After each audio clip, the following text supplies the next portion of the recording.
Justin, what can you tell us about Yasir? Well, I try and explain it. It's a bit like Brad Hogg and Michael Beer, the two spin twins. If you look at Yasir and Alfonso Thomas, you know how highly I've spoken of Alfonso the last 12 or 18 months. Yasir's exactly the same. They're both very similar in what they do. They're brilliant bowlers at the death. Yasir's got one of the best slower balls I've seen in my life. Never liked facing him in county cricket, and so it's nice to have him and Alfonso, I guess, forming off a nice combination like we got with Hoggy and Michael Beer. The decision to go for a quick bowler to replace Smith? Well, the main one is because Nathan Coulter-Nile, as we're seeing in this this weekend, Nathan Coulter-Nile is away with the Australian team. So if we lose him, we lose some firepower. And also, traditionally, fast bowlers are harder to replace. We didn't realise Adam Voges was going to get injured in the last game. But look, one area we can tick off now is hopefully our bowling side of things. We've got to make sure some of our young guys step up in the batting now. How is that? How is Adam?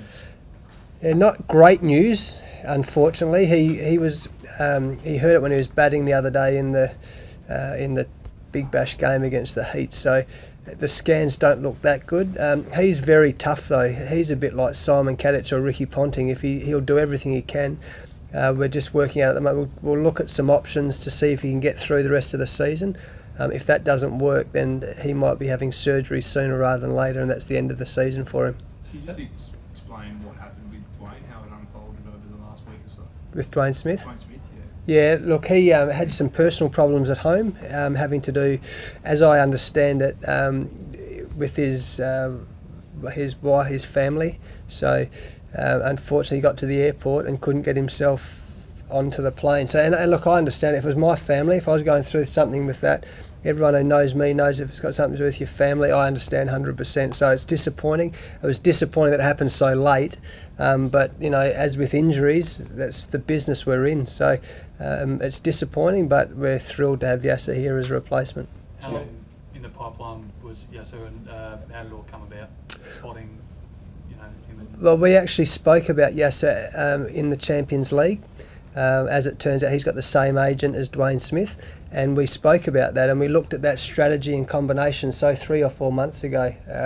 As it turned out, we saw how Dwayne played and we looked at Liam Davis breaking his finger, so we looked at that dynamic batsman to replace Liam Davis, who was supposed to replace Herschel Gibbs.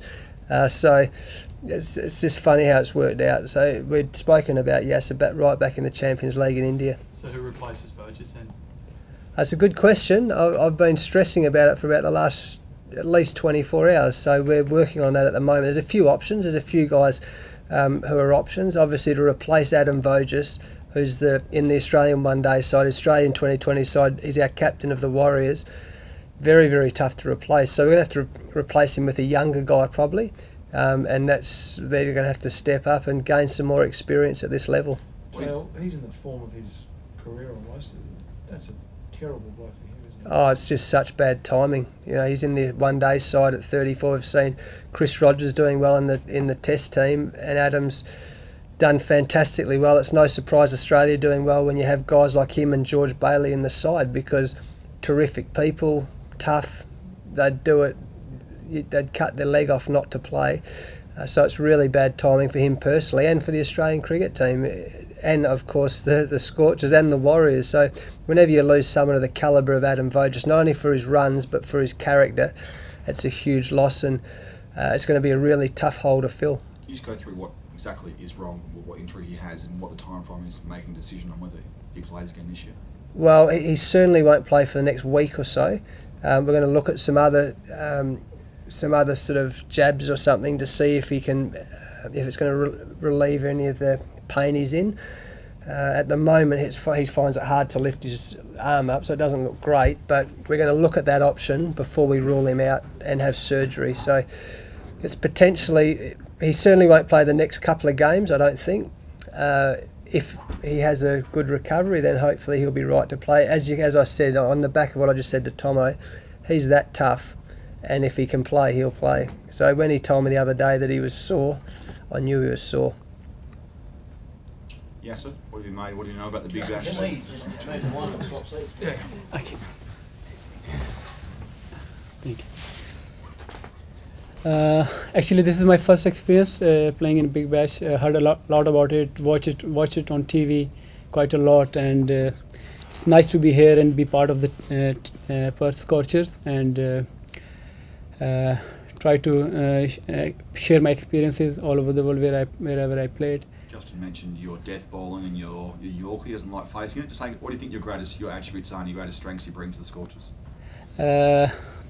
As I said, the experience I got it from wherever I played before in T20. I use my skills, and I want to share those experiences with the team as well. When did you get here? Yesterday morning. I think you saw you signing your contract already. Just now. Yeah, just a few bricks and pieces need to do, and which I did it. You know much about the Scorchers and your teammates? You played with them before? Or Played few of them, like Alfonso. I played with him and against him while playing county cricket. I played with him this year, playing for Somerset, and I watched a few of the players playing in county cricket as well. So I know, few of them. You think you're ready to go on Thursday? Definitely, I hope so. Yeah, ready to go. What about the heat? It's not too hot today, but do you enjoy the hot weather? It could be 40 degrees coming up in a few days' time. Yeah, From Pakistan, mate. we used It's to. like an igloo. It's winter at the moment back home, like 8 to 10 degrees. But we used to playing in these conditions back home. Is that where you base yourself? Or do you base yourself in England with Somerset or Pakistan at home? On and off, because I'm playing first class cricket back home as well. Yeah. Would you say you were a 2020 specialist? Is that sort of short form specialist? No, I play all form of cricket at the moment, but people consider me as T20 specialist. What about the Wacker ground? Has it got the international reputation as being fast It's pitch? bounce. Yeah, everybody knows that, and quite surprised came here and see the bounce in the nets, even in the nets. Quite bouncy, so which helps. For the fast bowlers, getting bounce out of the pitch, so it always helps.